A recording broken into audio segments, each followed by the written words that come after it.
What is up, guys? Sonduren for Canadian Rider. Today I'm going to be doing a full walkthrough of the Tesla Model 3 long-range main screen display. If you haven't already subscribed, make sure you subscribe to the channel to watch more Tesla videos coming up. I guess your screen is everything that you need to know about driving the car. You have your maps on the right side and everything about your, I guess, speedometer. Actually, when we're driving, it'll show up in the top left corner. You have your range where it says 347 kilometers, quick overview of your car, and I guess if you need access to anything, everything's on the bottom hand. Your temperature, your heated seats, your defrosters, and then on the right side you have your audio and any like driving setup. So if you click on that, you have your quick controls to turn on lights, adjust mirrors, adjust steering wheel. You can easily change your driving habits. So by clicking on driving, you can change the way that your car handles for the steering. From your acceleration, you can change it to chill mode if it's like, usually they recommend it for the wintertime when there's less traction. Right. Regenerative braking, so in case you're not really used to the electric regenerative braking, you can go to lower, so it kind of, it's not as sharp. So, but standard is usually recommended for better charging or recharging. And then the stopping mode, so that was kind of new. I think it was like 2019 or that they introduced it, where you can go to a complete stop when you release the gas brake, the gas pedal. So. And that's what you have right now. Yeah, so you kind of get used to it where it's almost like one pedal driving. You really just push the gas to go, release the gas to slow down to a final stop. But if you're not used to that, you can always go to creep or you can go to roll. And then you can change like even autopilot, like how far you are from the car ahead of you, your speed limit, whether it's a fixed like 10 kilometers above the set speed or a percentage of the set speed. Yeah, so everything is just set up on the screen. It's just like a giant iPad where you can control the brightness. Display mode has a night mode, your various languages, voice recognition. You can change it from kilometers to miles. And one thing on this screen I have to mention, this is my first time actually looking at it this much and playing around with it. It is really beautiful and big. Very high quality, like the resolution is extremely crisp, and it's been really responsive. Like when you're touching it, there's no lag or delays. It's really high quality. Like they didn't skimp on this. Obviously, it's going to be one of the main controls of the car. Yeah, I mean, and I think they definitely took very like good cues from like the Apple UI. Just a lot of people are used to the design elements to it, and it's very simple. It's not like overly complicated. I mean, there are a lot of options, but they make it so that it's easy to find. It does take a bit getting used to, because like something as simple as opening up the glove box, you have to actually press the button now. Right. I mean, for me, I actually have a lock key on it, so you can't just press it. You have to do it, type in a code, and then it'll open. And then same thing with the security of the car. You can actually add a pin to drive in order to allow you to drive. So I didn't realize that. So you can actually have something very secure in the glove box and have it locked by pin. Yeah, exactly. So I have that set up. And then you can do the same thing for the car in case you don't want everyone to drive. You can, but I think the only downside is you have to enter a numeric code on the screen, so people can still see you pressing the code. Right. But I mean, at least they have that technology or that software there for if you do happen to want to use that. Speaking of the software updates, so I see there's a section there for that. Yeah. So maybe you have to blend all that stuff. Yeah. But yeah, software updates. I don't know what they have here. Let me see. Maybe I'll show this screen. Yeah, so they'll show you the most recent updates. I think they do updates maybe once a month. Once a month for minor ones. Major ones maybe once a quarter, I feel. And they'll show you. So this is the new UI where it'll give you full details of all the updates, all the news features in the recent update. And I think it'll go back to all the way to 2020. And I think when I got my car, it was like. You can see just way back. Like they'll add like little things like the dash cam view. So they introduced the dash cam Sentry mode, I think in 2019 or so, but they added a feature where now you can actually view the recordings on the screen. But it will save everything on Sentry mode. So if it detects that there's movement around your car when it's locked, it'll record that and save it on there automatically. Incredible. I saw the boombox thing. Oh, so that's the newest thing. Where boombox allows just a lot of these upgrades are toys, like so they're allowing you to use the external speaker now, so that you can play a audio sound when you're driving, or you can actually change the sound of your horn. You can like Unbelievable. so that's outside, and then you can do driving sounds too, where it's like snake jazz. I don't know if anyone watches Rick and Morty, but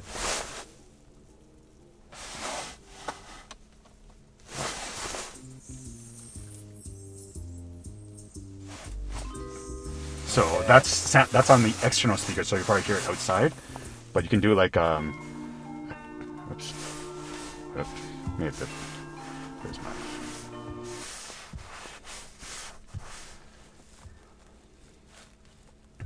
But they have like, you can make it like a ice cream sound. Just a little creepy, but Right. so it's all like with the external speakers while you're driving. But again, a lot of these things are for shits and giggles, so nothing. But in terms of the actual release notes, I don't know if there's an upgrade, but Oh, you just got an update notification? I don't know. Usually that sign is for an update, but I don't know. Maybe I just had release notes open. But yeah, so they'll just give you more details. When it loads. Just more details of all the latest improvements. So the biggest thing was a UI update, some new games here and there, Solitaire, Cat Quest. I don't ever play it. One cool thing is you can actually hook up your PS4 controller to this and play some of the games. No. So it's good for kids. And then yeah, just minor enhancements here and there to like vehicle information or so the supercharged display information that actually shows you how many free supercharger chargers, I guess, are available at a area. Usually it's like 20, and it'll say like 19 are free now, so you know exactly if there's room or availability. So usually in Toronto or GTA, it's pretty good. There's not many chargers, but I guess like, it's a big thing in California where a lot of people do use their chargers. Let's talk about that for a second. Supercharger network. How has been your experience in Canada so far on it? How have you used it? I have not used it at all because I just home charge, and being COVID, I'm not going anywhere. Right. I think that's one of the main reasons I chose Tesla over, say, another EV, was because of their network. They're dependable. They're all privately owned, all the chargers, so they maintain it. It's not like at a third-party charger on, like, you know, at a hotel or something. You don't know if it's going to be working. But yeah, it's you can go cross country, like from Canada, east coast to west coast, with the supercharger network, and I'm sure it's even more available in the US. I don't know if it'll show the health of the battery, like in terms of like how much degradation it's had since it was built, but this shows you how many kilometers you have. You can set the limit of how to charge it if you want like your daily trip, or like your daily, it's usually 80 to 90%, or the full 100% of the trip. So one good thing is you can actually schedule when to charge your car so that you have the optimal amount of range for when you are driving, and the car is already pre-warmed up for I guess optimal driving conditions for your battery. What else is there? Energy, I guess you can kind of show like your average range of consumption for 10 kilometers, 25, 50 kilometers. And it'll just show you how you drive your habits. I haven't really used this, but they have the trip feature where you have to set a destination, and it'll show you how much percentage you'll have when you get to your destination. And I think they do take into consideration like your altitude levels, I guess, like uphills, downhills, and like based on Google Maps API, just to give you a more accurate idea, rather than like, it's 10 kilometers away, but it'll say 10 kilometers, but it's all uphill, and that'll affect how much energy consumption you're going to actually use.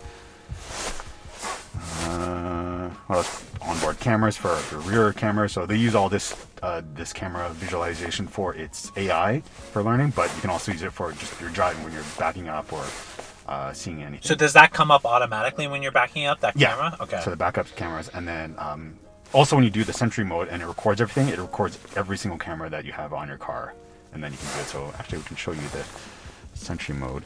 So you can launch the viewer. So you kind of just select which mostly it's Sentry, but you can say, by dash cam, like in case I ever recorded something, it'll show you like how I was driving I guess I haven't recorded since December. Wow. But essentially it'll show all the areas. I don't know if you want to show this, but and yeah, it'll actually just record and it'll show you all the cameras, the front, the two sides, and the back camera of everything that happened whenever it detects motion. Various games. I don't really play any of them, but it's kind of nice to have if I am bored or I'm waiting in the car for something. Theater, I actually use this a couple times if I'm just waiting for my wife, like wherever for an appointment. I'll just watch Netflix for like half an hour. Same with YouTube. The only thing is, I do find it hard logging into your Google account, just because with all the security with like single sign-on, it's probably like what areas that you need, like you can't insert your two-step authentication, so you can't log into your Google YouTube account. I think that's the only quip that I have with that. But no issues logging into your Netflix account. And then your calendar, you can hook it up to your Google Calendar and your phone call. Oh, really? So your Google Calendar can be here? Because I'm a Yeah. big user of Google Calendar. Yeah, so it shows everything. It shows like that I'm supposed to meet you today, and here's Amazing. the location. You can share map addresses to your Tesla from your phone, and then that'll give you, like, it'll just load up once you get in the car to say, you know, this is directions that you have to get to, or how to get there at least. So where are all the spots for let's say the main commands, where people are used to touching buttons and knobs to do certain things on the car? Where's the main menu to do those common things? Yeah, Heating. so AC, heating, it's all like everything's in front of you. To turn the heat on, I guess you have your various temperatures. You can adjust up and down for your direction. Your various temperatures, you can just go up or down here. Dual temperatures for like left and right. And then for heated warmers, you can do like all seats or none, or That is honestly so neat to see that.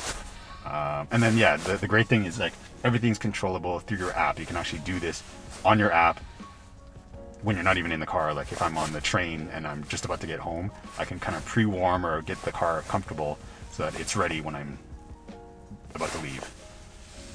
And then yeah, I guess in terms of radio, like actually the sound is actually pretty good in this car.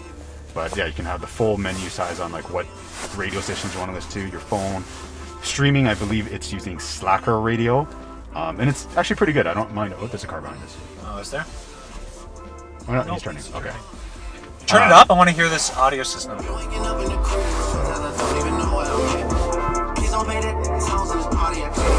Settings.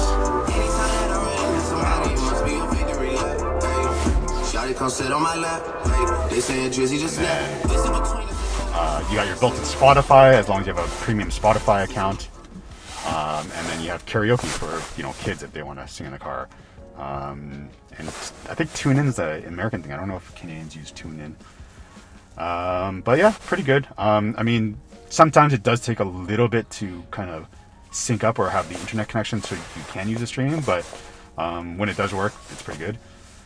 So tell me about like coming from a regular car to this. Was it like a struggle at all? And like for how long was that struggle? How long did it take you to get used to everything on this?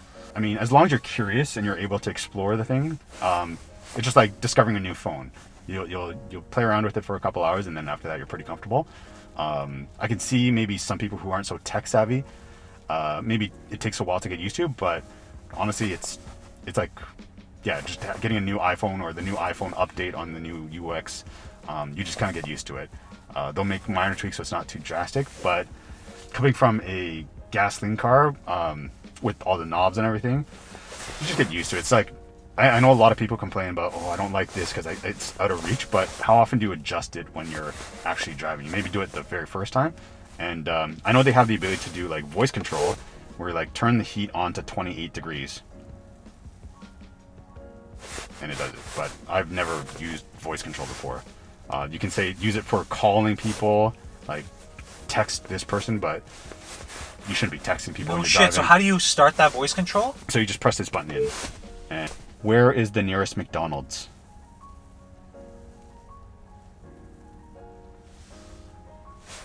Yeah, but I've never used it before. But I guess it's just like it literally is just an iPhone on wheels. And then yeah, so I guess the little thing that I'm not too fond of is the windshield wiper.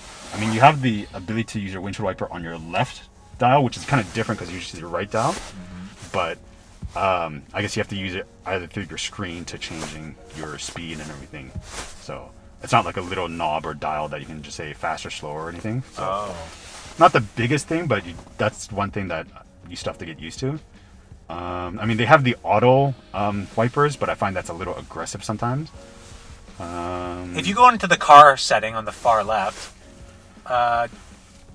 okay, these are the quick controls. Yeah, so every quick controls, but then you have everything else in the regular settings, which, yeah, covers everything.